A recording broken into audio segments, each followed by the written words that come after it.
After my father's funeral, my husband threw my stuff out to marry his mistress, unaware I inherited my dad's $10 billion empire. He didn't just abandon her, he erased her, right after she buried the only man who ever truly protected her.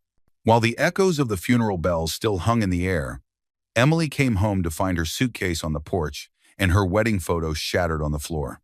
Inside, her husband Daniel was laughing with his mistress, the same woman who once toasted at their anniversary. "Vanessa's moving in," he said coldly. "You'll figure something out. You were dead weight anyway." Those were the words that cut deeper than the grave she had just walked away from. On the day Emily lost her father, she also lost the illusion of love, loyalty, and home. Her world fell silent except for the wind that carried a whisper from the past. Protect the legacy, even from wolves in family's clothing. What Daniel never knew was that a woman he threw out carried a sealed envelope, one that held the keys to a $10 billion empire. A legacy he mocked, yet would soon kneel before. He thought he'd traded up for glitter. He didn't know he'd married his downfall. This isn't just a story of betrayal. It's the rise of a daughter who turned grief into power, silence into strategy, and heartbreak into history. Sometimes the empire you try to bury is the one that will bury your pride. Dear viewers, thank you for being here. If you watch without subscribing, it's like letting her father's final wish fade unheard. But when you click that button, you stand with every woman told she's dead weight and every daughter who rose to honor her name. Subscribe now and tell us where you're watching from, so Emily knows the world still believes in her strength. The rain had stopped, but the cold wind still bit through the black silk of Emily Turner Cole's dress as she stood before her father's coffin.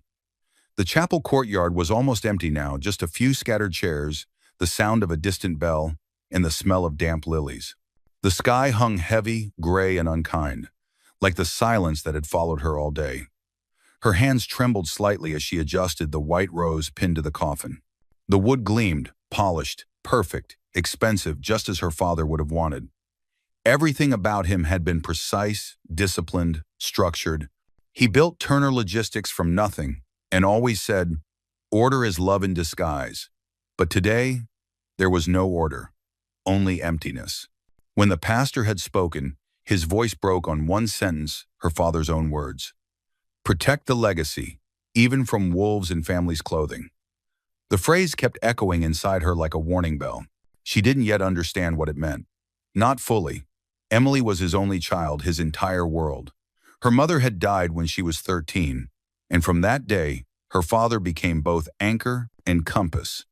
He taught her how to calculate margins, how to shake hands firmly, and how to spot liars by the twitch in their smile. Integrity is a lonely friend, he used to say. Now loneliness was all she had. From behind her, a man cleared his throat. Mr. Grant, her father's old lawyer, gray-haired and steady-voiced, stepped closer. "Your father asked me to give you this." He handed her a sealed envelope, the kind that carried secrets. "He said you'd know when to open it. Take your time, Mrs. Cole." She nodded, though her heart thudded hard. "When I'm ready," she thought. Ready for what? As the few remaining guests drifted away, she noticed something painful. Her husband, Daniel Cole, was nowhere to be seen. He'd promised to come, but the promise had vanished like all the others lately. Even his mother had sent a half-hearted text. "He's busy with clients. You'll understand." Emily didn't understand. She just stood in the cold courtyard, fingers tightening around the envelope. Her cousin, who had offered to help with arrangements, had already slipped off after taking a few polite photos. It seemed grief was hers alone to carry.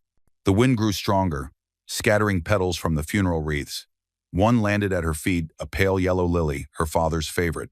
She picked it up gently and whispered, "I'll protect it, Papa. I promise."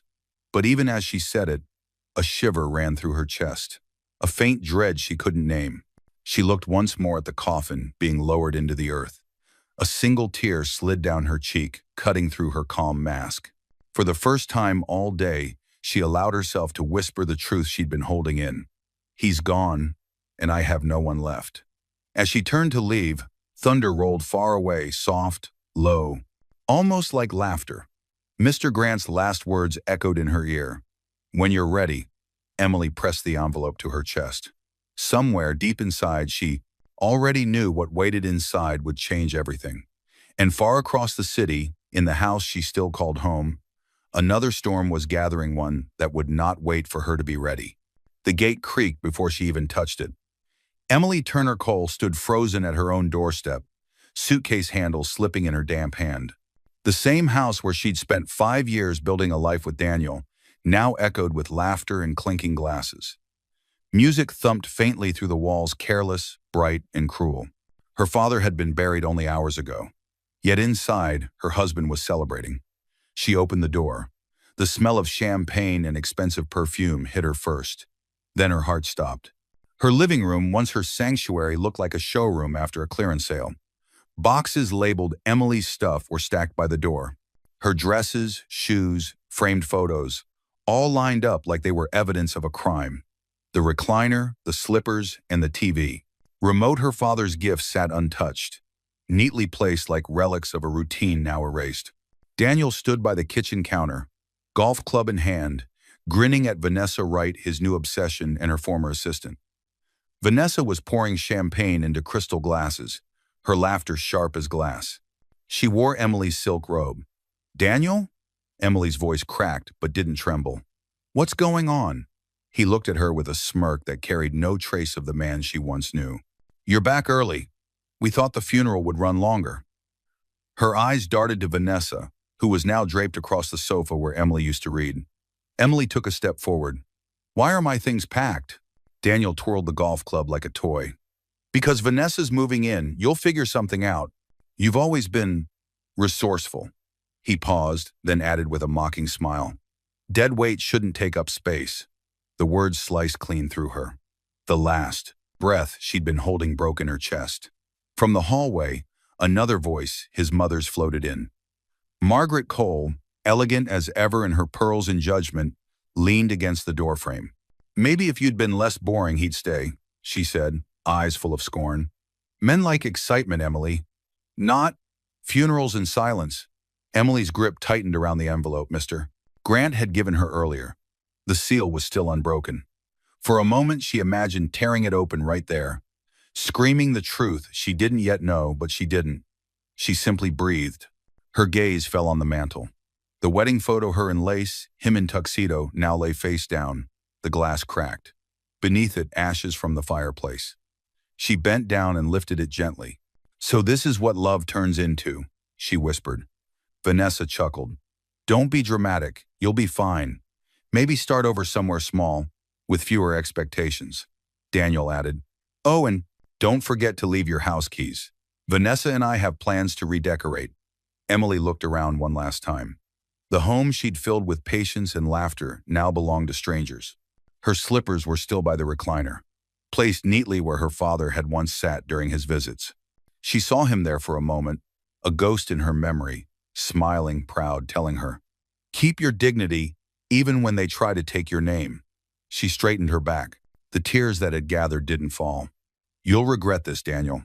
Maybe not today, but someday you will," Daniel scoffed. "Don't make threats you can't afford, Emily. You're nothing without your father's money. And now, that's gone too." For a second, something flickered in her eyes, quiet power hidden beneath sorrow. "Maybe," she said softly, "but I still have something you'll never understand." He laughed. "What's that?" She met his gaze. "Peace."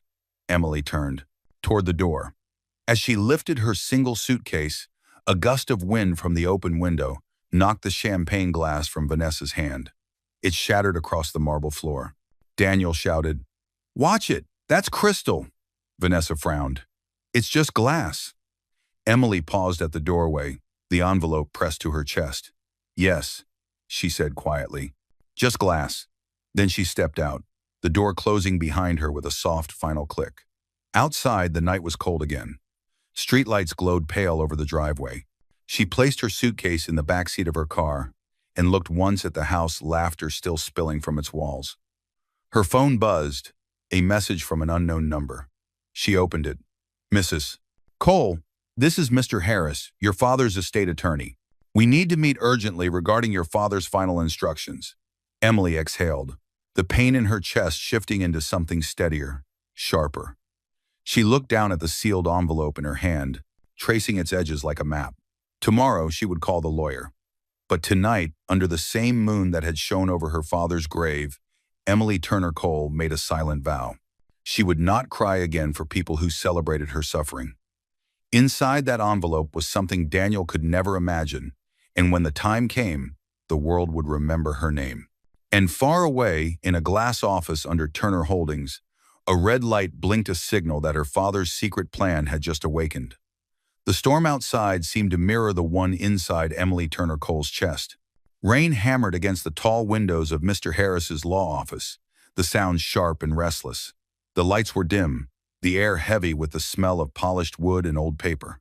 Every tick of the wall clock felt louder than the last. Mr. Harris sat across from her, silver-haired, calm, deliberate. He had been her father's trustee and estate counsel for over 20 years. His office was a world of order books aligned perfectly, pens placed by size, and a single green lamp glowing softly on his desk. Emily gripped the sealed envelope she'd carried since the funeral. "Mr. Grant said my father wanted me to open this here," she said quietly. Mr. Harris gave a slow nod. "Your father trusted only two people in his final days, Grant and me. He wanted the truth revealed when you were strong enough to hear it." She hesitated, then broke the seal. Inside lay a letter written in her father's careful, slanted handwriting. Her eyes moved quickly across the words, her lips parting as she read. "My dearest Emily, I sold Turner Logistics weeks before my final illness took hold. The proceeds, $10 billion, are now secured in the Turner Legacy Trust, under your sole control. Do not reveal ownership for 90 days. Observe hearts. Watch who remains loyal when they believe you have nothing.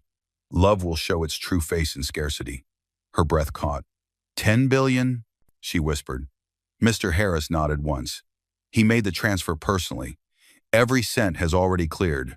You are now the legal heir to Turner Global Holdings, Mrs. Cole. You just can't disclose it yet." Emily pressed her palm against her chest, struggling to process the enormity of what she was hearing. Only hours ago, she'd been thrown out of her own home like trash. Now she was one of the wealthiest women in the world. Her mind spun back. Her father's study, years ago. The smell of ink and wood polish. She was 19, still grieving her mother's death. Her father placed a thick ledger before her. "Test hearts before you share crowns," he said, tapping the Turner family seal carved into the wood. "Love without respect becomes debt without end." Those words, forgotten for years, now echoed like a prophecy. Back in the present, Emily blinked away tears. "He knew," she murmured. "He knew Daniel wasn't loyal." Mr. Harris leaned forward. "Your husband's debts are deep. He owes millions in private loans and company shares. When the truth surfaces, he'll come crawling back." Her expression hardened.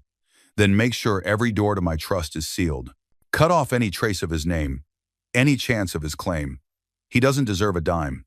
"I already have," Mr. Harris replied. "Your father insisted on that clause before he passed." Emily took the pen, he slid across the table and signed the confirmation documents.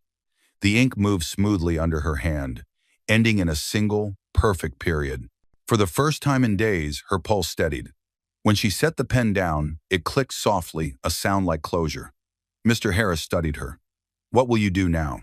She lifted her eyes, calm but burning. "Exactly what he taught me, observe loyalty."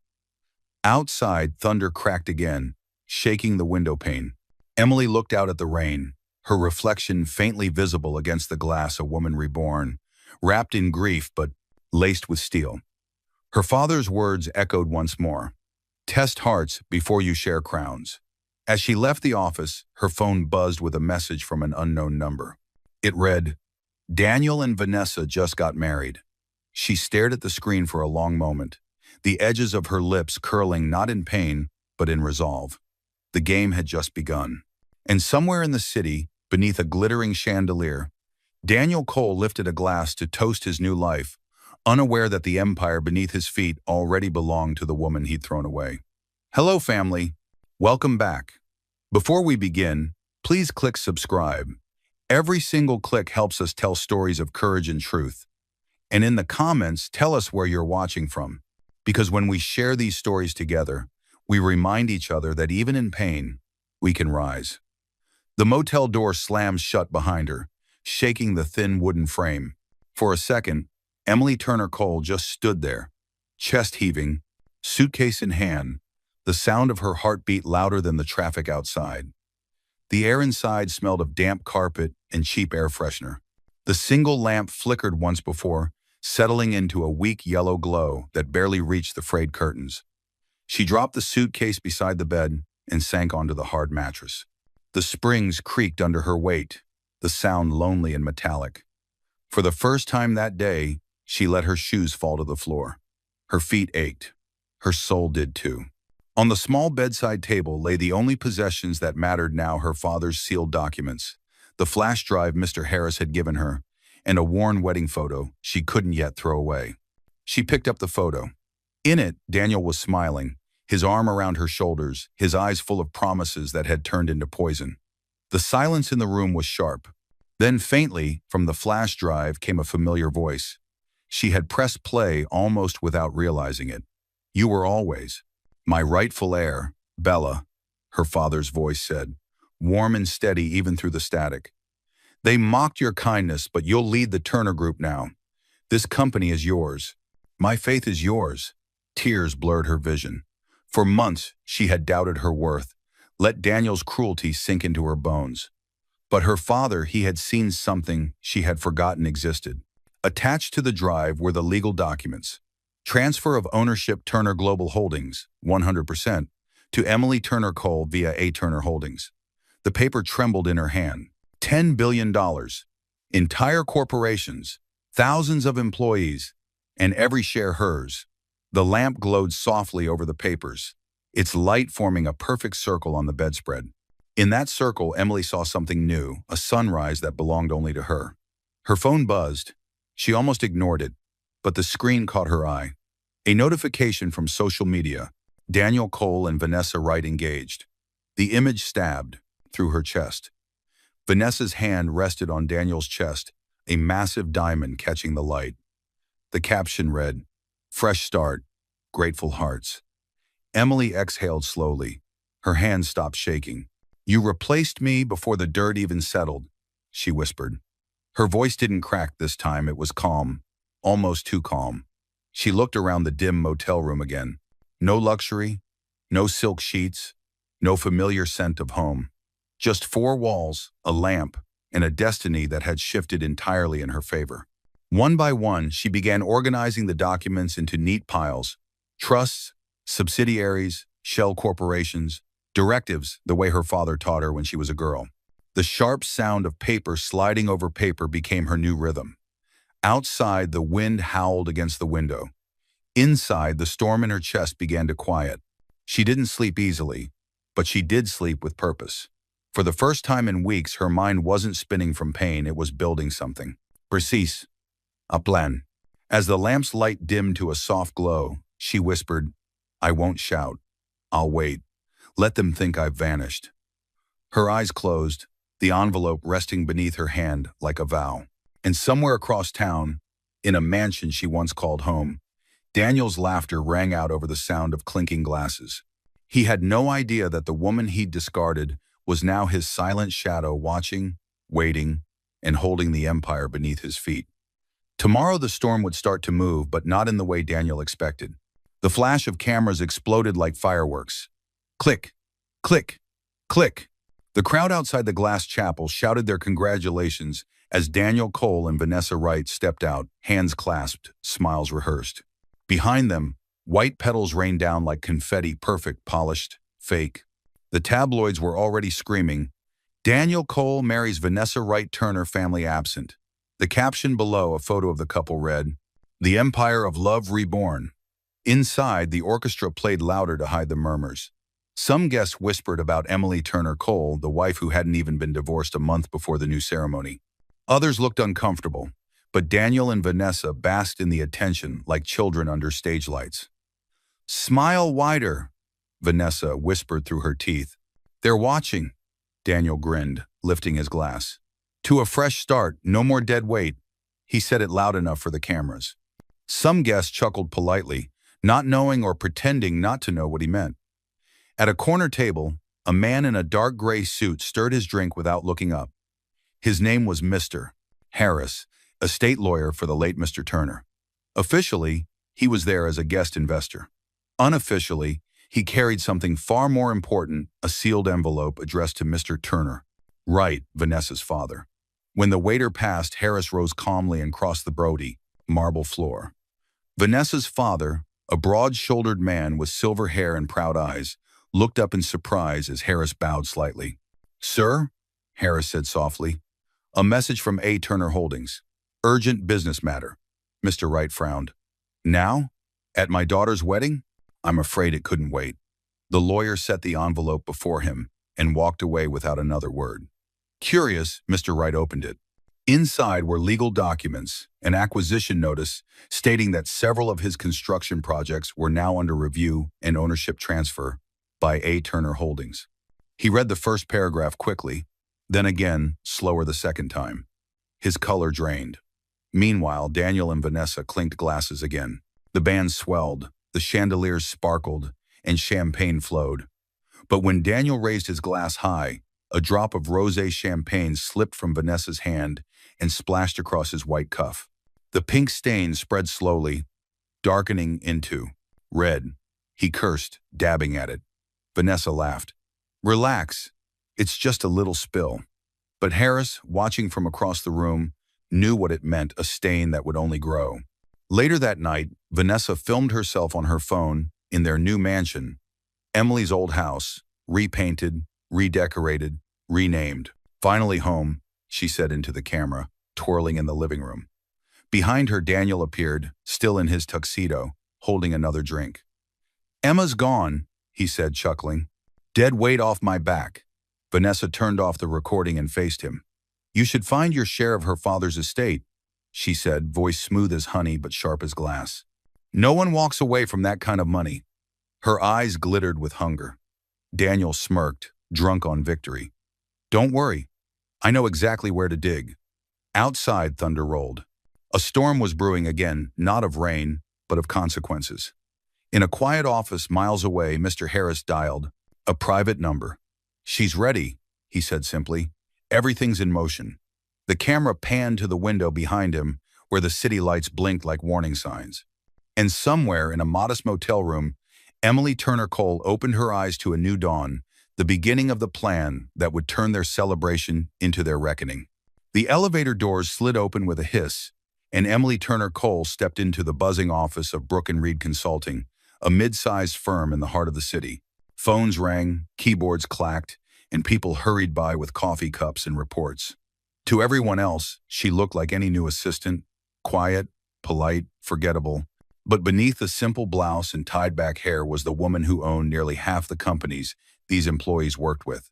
She had traded silk for cotton, diamonds for simplicity, and her last name for anonymity. The world thought she had vanished. That was exactly how she wanted it. The intensity of her first day pulsed around her like electricity. Her supervisor, Mr. Leon Brooks, barked orders from across the floor. "You, the new one, file these invoices and cross-check the shipment reports." "Yes, sir," Emily replied calmly. Her voice didn't shake.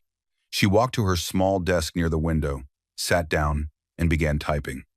On the surface, she was an ordinary worker. But when her fingers touched the keyboard, her mind moved faster than any system in the room. She recognized names, contracts, and project codes tied to companies under A. Turner Holdings. Quietly, she was watching her father's empire in motion from behind enemy lines. Hours passed. The fluorescent lights buzzed above her. The city hum outside matching the rhythm of her thoughts. When her screen froze, she used the moment to glance around. That's when she met Clara Evans, a warm, curious co-worker in her late 20s, with gentle eyes and too much energy for such a gray office. "Hey," Clara said, leaning over. "You're new, right?" "I'm Clara. Been here 3 years. You'll get used to the chaos." Emily smiled faintly. "I'm sure I will." They chatted a bit between files about coffee preferences, about the city's traffic, but when Clara's gaze dropped to the plain gold ring on Emily's finger, her tone softened. "You're married?" Emily hesitated. "Was," she said finally. "I keep it because it reminds me what blindness looks like." Clara blinked, unsure what to say. Emily gave a polite smile, saving her from replying. Later that night, the office emptied. Only the hum of machines remained. Emily stayed behind, pretending to finish reports while actually reviewing confidential financial logs, several linked directly to Cole Builders, Daniel's company.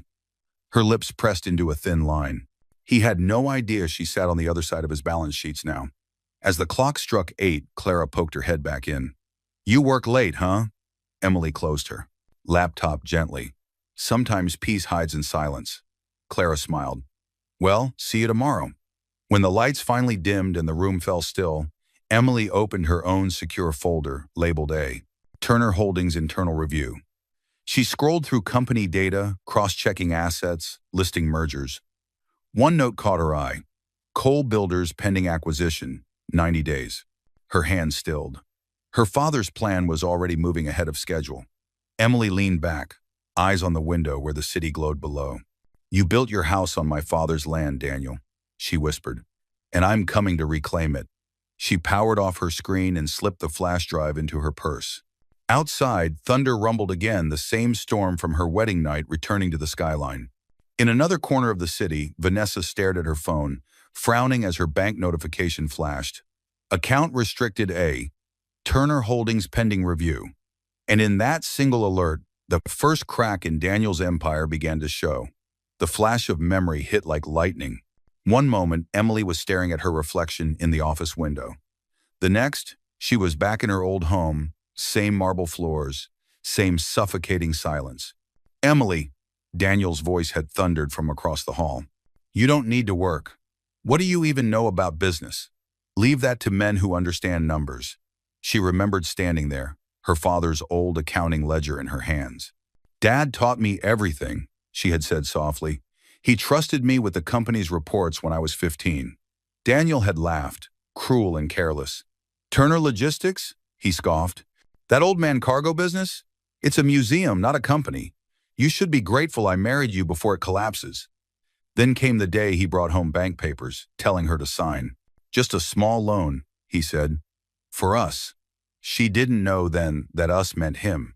He took loans in her name, bought cars, lost money gambling on golf deals, and blamed her when creditors called. And still she had stayed, because she believed love could heal arrogance, because her father was still alive, and she didn't want him to see her marriage cracking.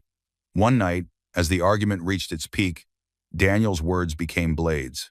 "When your father's gone, you'll have nothing, Emily. Not even me." The memory froze there, Daniel's back turning, the door slamming shut, and her father's open ledger on the desk, numbers written in red ink bleeding across the page like warning signs. Back in the present, Emily blinked, breathing hard. The same ledger now rested in her bag, its seal unbroken. She whispered, "You were wrong, Daniel.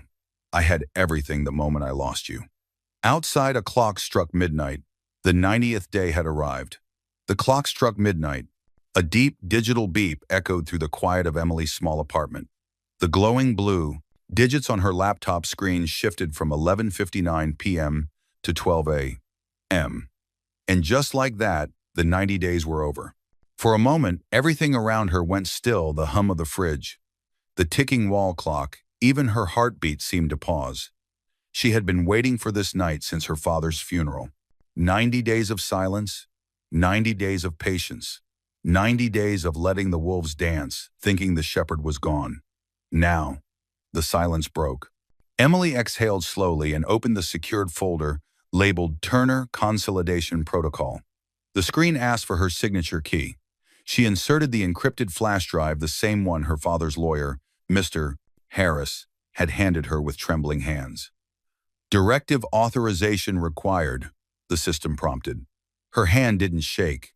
She typed her name, Emily Turner Cole. Then she clicked execute. The computer came alive with a roar of data. Lines of code scrolled rapidly, green text spilling across black screens like electric rain. A digital map unfolded.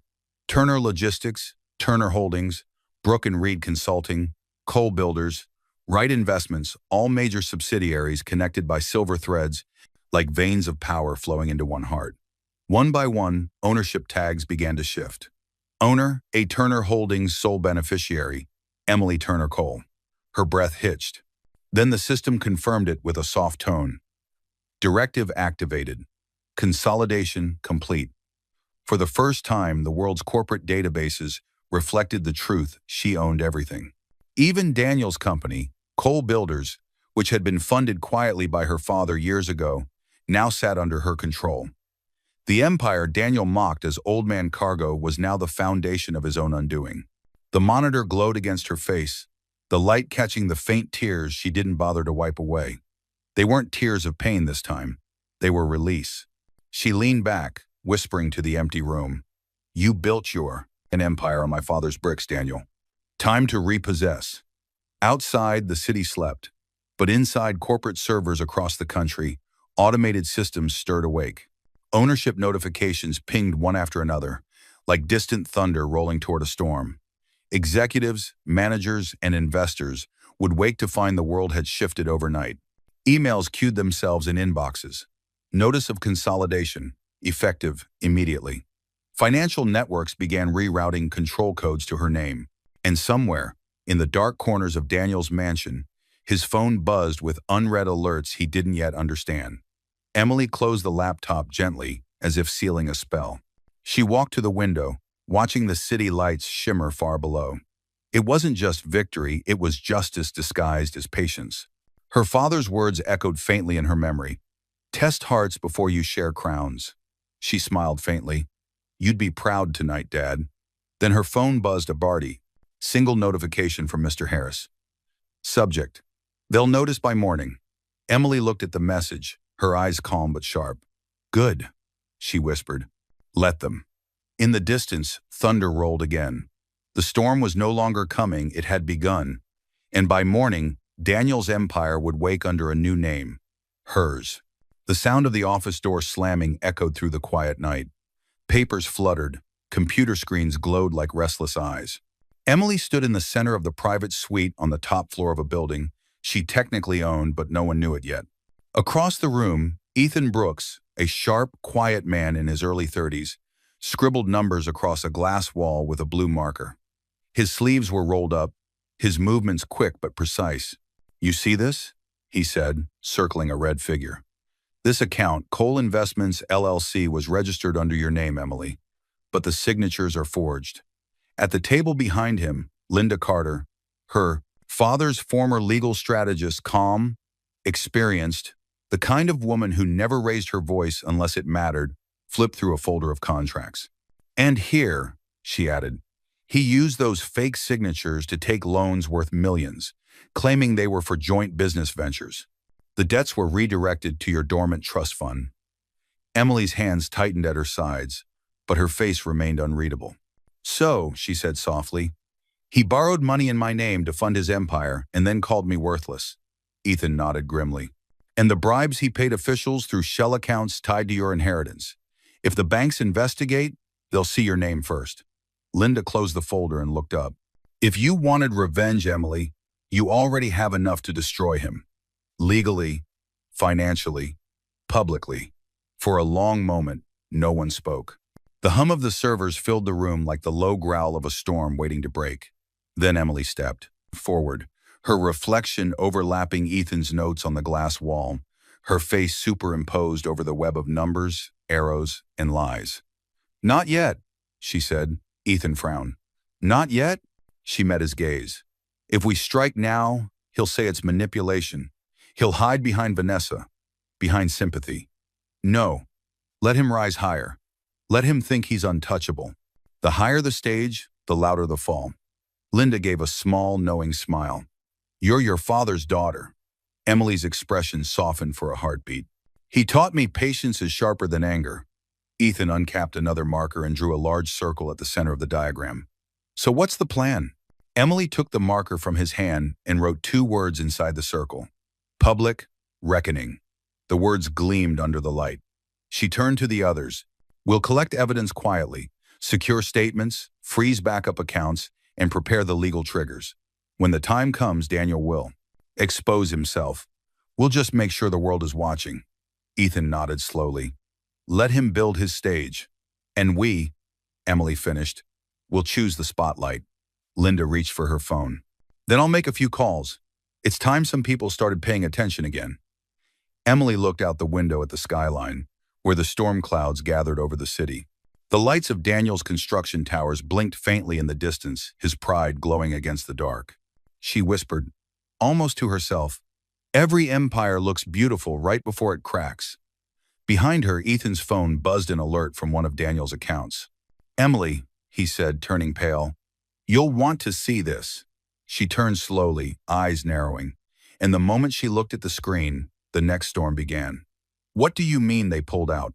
Daniel's voice roared through the marble hallway, echoing off glass walls and expensive silence. His phone was pressed so hard to his ear it looked like he might crush it.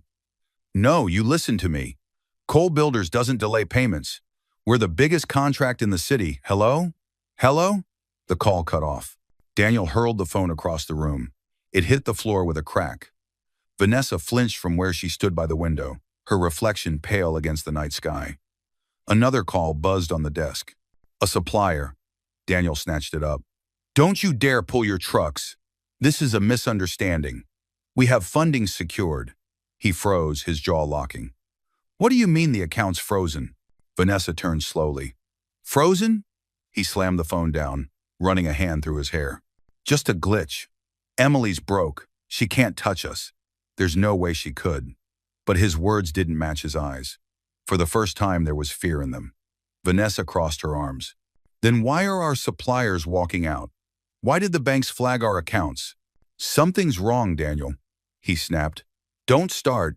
"I'm not starting," she said sharply. "I'm watching you panic." For a long moment, only the rain outside filled the silence. Then Vanessa walked toward his desk. Amid the chaos, open invoices, crumpled checks, half-empty glasses of whiskey, one paper caught her attention. It had slipped halfway under a folder. She tugged it free. The logo at the top read, A. Turner Holdings Parent Company Consolidation Notice.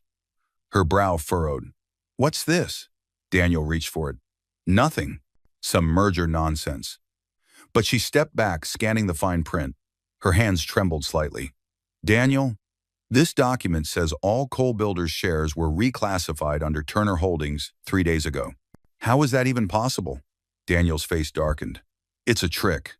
A fake. Probably something Emily's lawyer cooked up." Vanessa read the line again, her pulse racing. "Parent company, A. Turner. Holdings. Authorized signatory, Emily Turner Cole." The paper felt heavier in her hands. Her voice dropped to a whisper. "A. Turner. That's her father's name." She looked up slowly. "Daniel, what does the A stand for?" He opened his mouth, but no sound came out. Vanessa's fingers clenched the paper too tightly. The edges dug into her skin. She read it one last time, slower, as if the truth might change if she gave it mercy.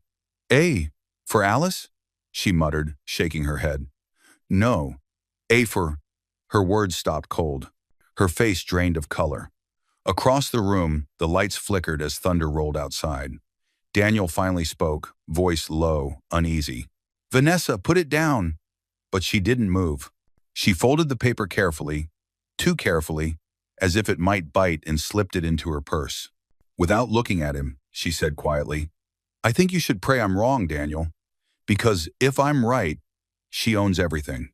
The storm outside cracked, like a warning. In another part of the city, Emily closed her briefcase and checked her watch. "It's time," she said softly. And as Vanessa's car sped into the night, the world began connecting dots Daniel had spent his life ignoring. Daniel slammed his office door open so hard that the handle dented the wall. His assistant jumped, dropping a folder. "Sir?" He ignored her and marched to his desk, his tie half loosened, face pale with exhaustion and anger.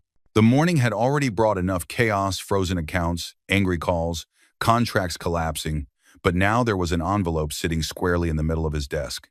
Thick ivory paper, gold seal, his name printed in bold. He tore it open.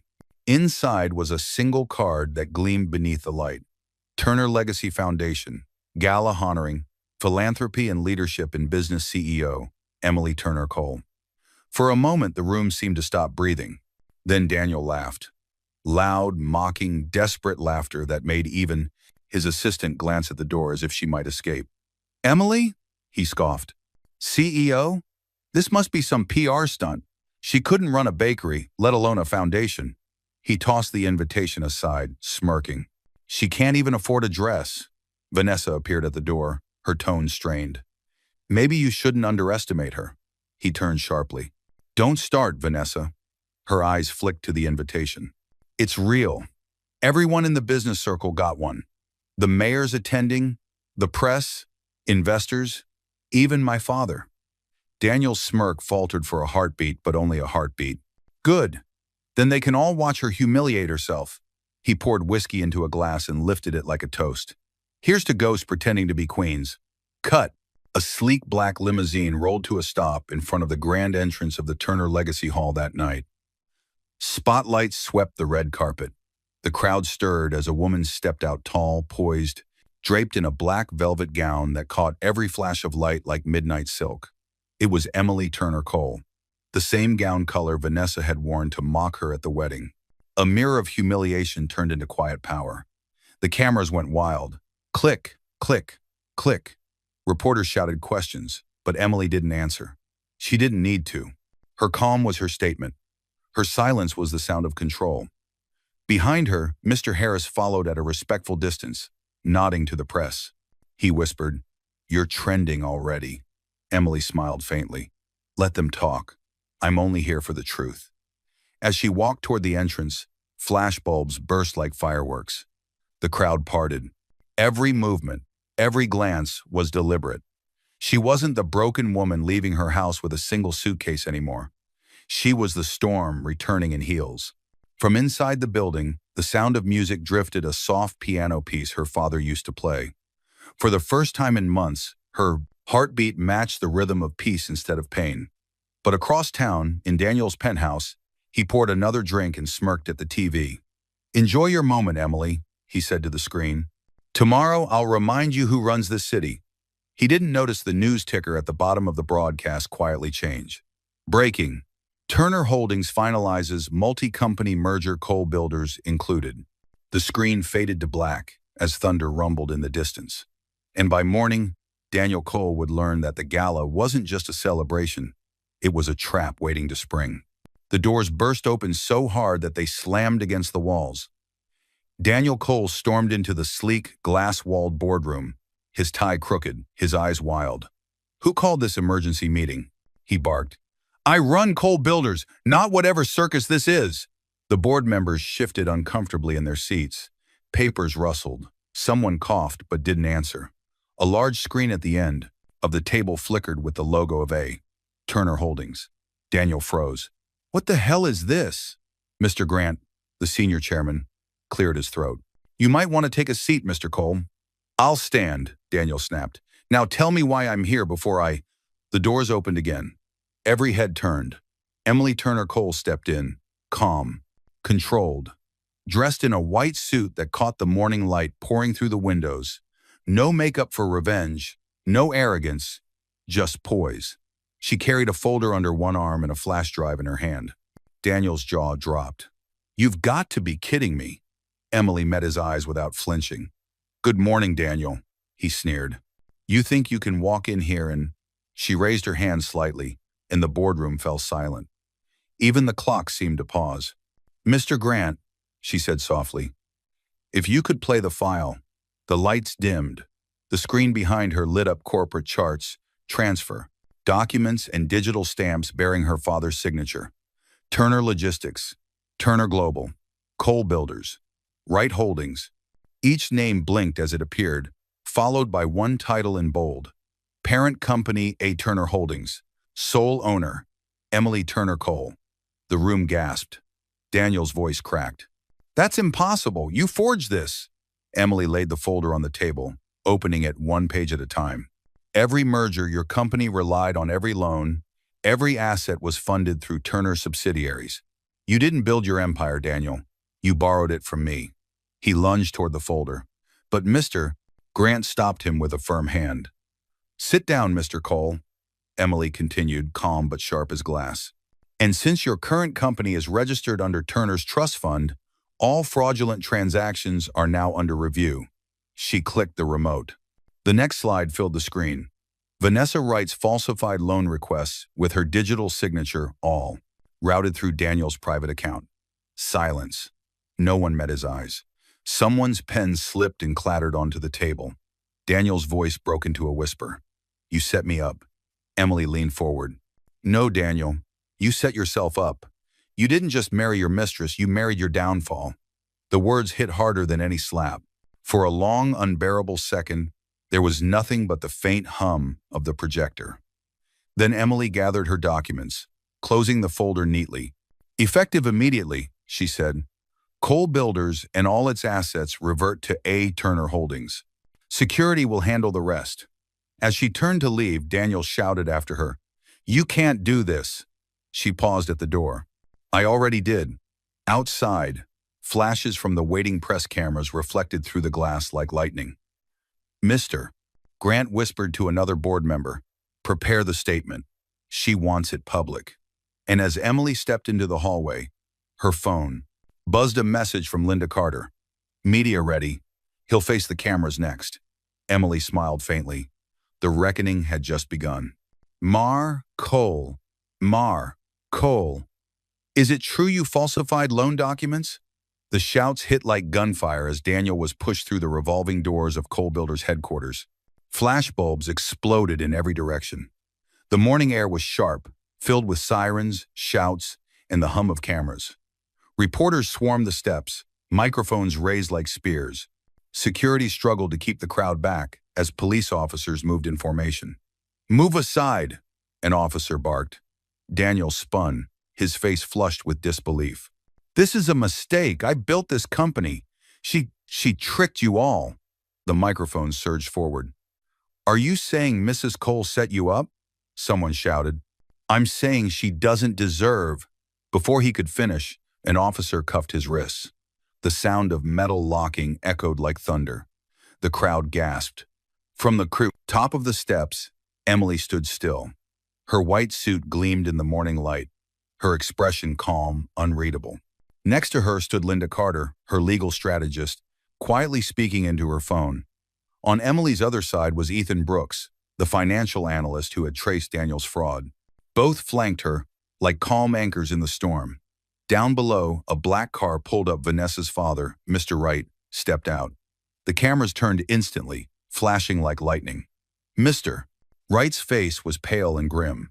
He didn't look at Daniel. He simply walked to Emily and extended his hand. All my investments are withdrawn from Cole Builders immediately, he said quietly.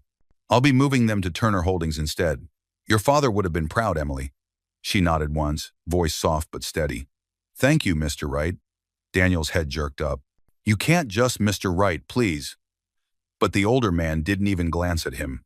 He turned and got back, into his car. The crowd erupted again. A young reporter at the front called out, Mrs. Cole, Mrs. Cole, what will you do now? Emily turned her gaze toward her. For a moment, everything quieted. Even the flashing lights seemed to slow. I'll restore what my father built, she said clearly, her voice carrying across the plaza. And this time, it will be built with integrity. Her words hung in the air like a promise. Daniel thrashed against the officers, shouting her name. Emily, you think this ends here? You'll regret. The officers pulled him back. The crowd's noise swallowed his words. Emily turned away, calm as a closing door. The elevator behind her opened with a soft chime. She stepped in with Linda and Ethan. As the doors slid shut, Daniel's voice echoed faintly from outside, broken, desperate. Emily! The elevator doors met with a quiet click. Silence. For the first time in years, the building seemed to exhale. Ethan let out a shaky breath. It's over. Emily's reflection in the steel door didn't smile.